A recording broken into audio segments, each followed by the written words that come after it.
Okay, so I'm going to talk about digital tool development, interactive systems, digital fabrication, and environmental simulation, and then Acadia for next year.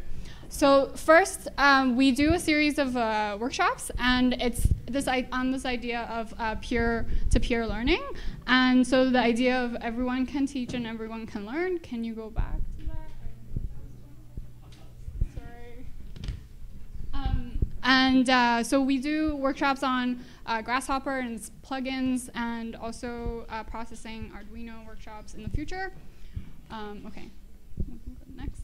And on some interactive systems, especially on Arduinos, we have done a workshop with Philip Beasley, and he had kind of taught us a little bit about Arduino, and we're hoping to kind of pass that on to you guys as well, to play with open hardware and create interactive systems.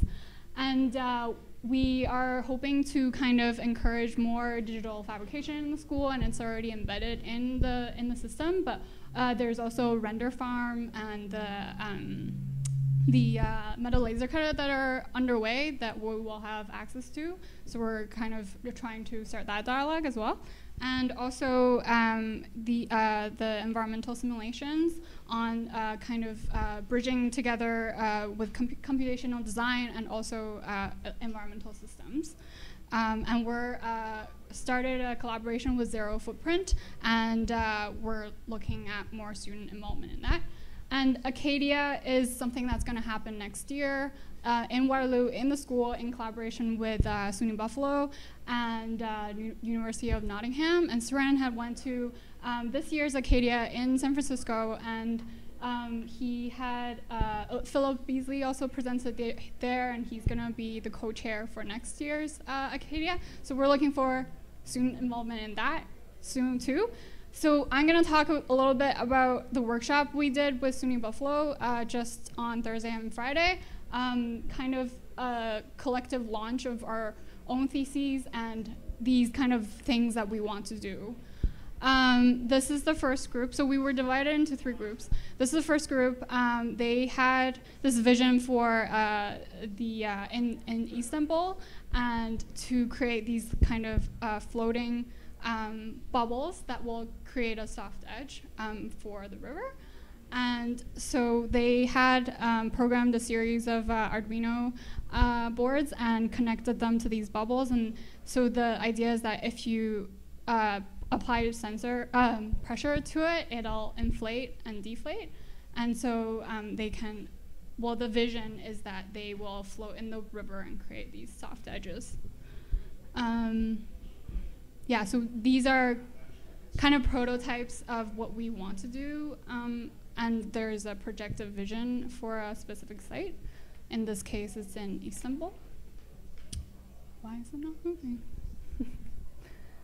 Yeah, next one. Some things we did. So this is the second group, and our site was in Sri Lanka. So our site was an environmentally polluted site, and it's at the mouth of the river in Trinco Bay.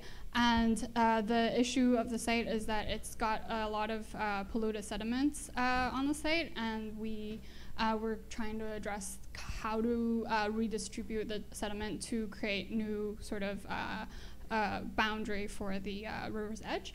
And so this is an installation kind of translating that idea into an installation that's made out of a series of bamboo sticks. And we had,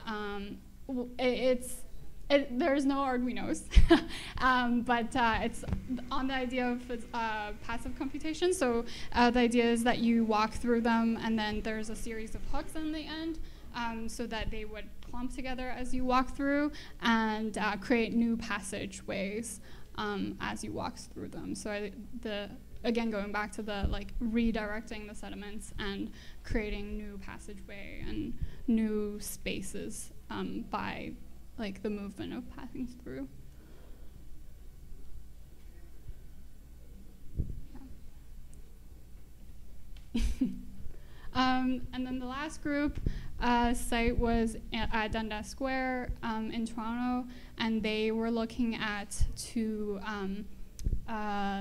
develop a kind of interactive wall or skin that respond to people's movement. So they had a Connect programmed into their system, and they had a series of balloons that would inflate and deflate as people kind of move through this environment. So this idea of your connection with a physical environment and how that would map your movement back and forth, that kind of dialogue between you and the thing.